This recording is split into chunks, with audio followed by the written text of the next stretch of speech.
नमस्कार, आपका स्वागत है एक ऐसे विषय में जो सिर्फ परिवार ही नहीं, पूरे समाज की जड़ से जुड़ा है। आज हम बात करेंगे चाणक्य नीति की, औरत की पवित्रता, निष्ठा और संस्कार की शक्ति की। हमारे शास्त्रों में औरत को देवी कहा गया है क्योंकि वो सिर्फ एक व्यक्ति नहीं बल्कि पूरे परिवार की आत्मा होती है।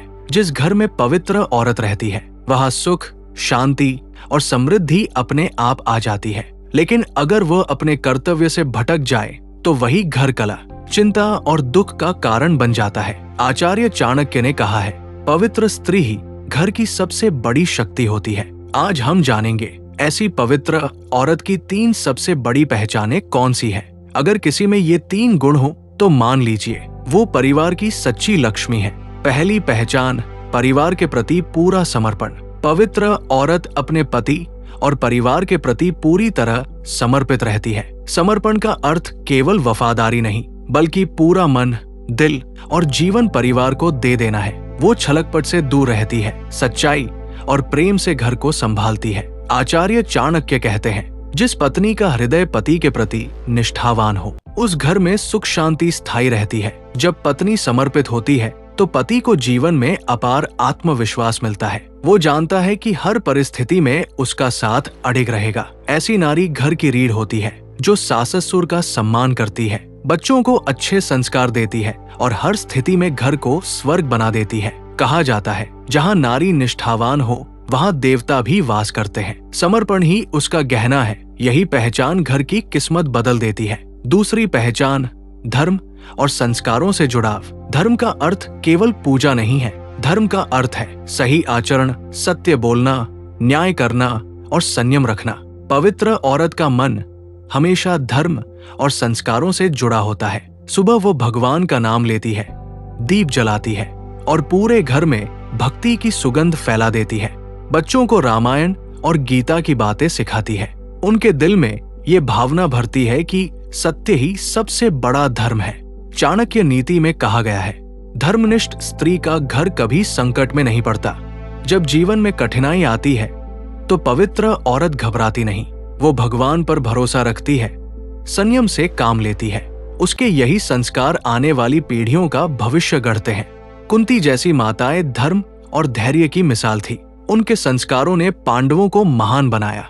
आज भी ऐसी माताएं समाज की रीढ़ है जो अपने बच्चों को आदर्श बनाती है, दूसरों के लिए प्रेरणा छोड़ जाती है। संस्कारवान माँ ही वीर और सुसंस्कारी संतान को जन्म देती है और यही दूसरी पहचान है पवित्र औरत की। तीसरी पहचान, मीठी वाणी और सरल व्यवहार। वाणी मनुष्य का सबसे बड़ा आभूषण है। सोना चांदी शरीर को सजाते हैं लेकिन मधुर वाणी व्यक्तित्व को सजाती है। पवित्र औरत का स्वर हमेशा मधुर और विनम्र होता है। वो जानती है कि कटु वचन रिश्ते तोड़ देते हैं जबकि मीठे शब्द दिलों को जोड़ देते हैं। चाहे गुस्सा कितना भी हो, वो संयम रखती है। परिवार से बात करे तो सम्मान झलके, समाज में बोले तो आदर मिले। वो सास से कहे, मां जी आपका आशीर्वाद चाहिए।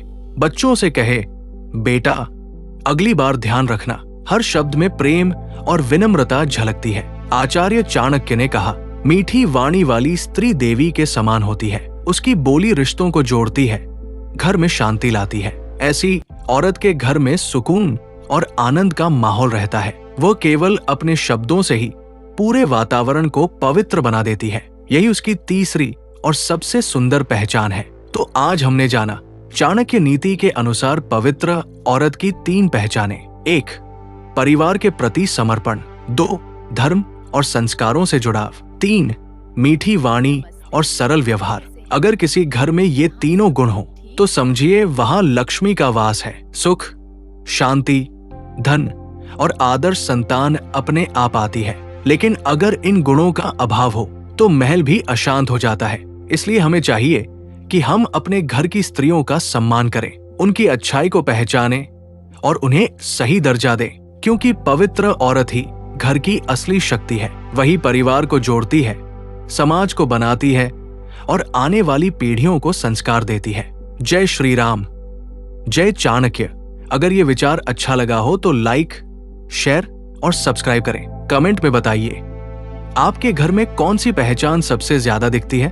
धन्यवाद।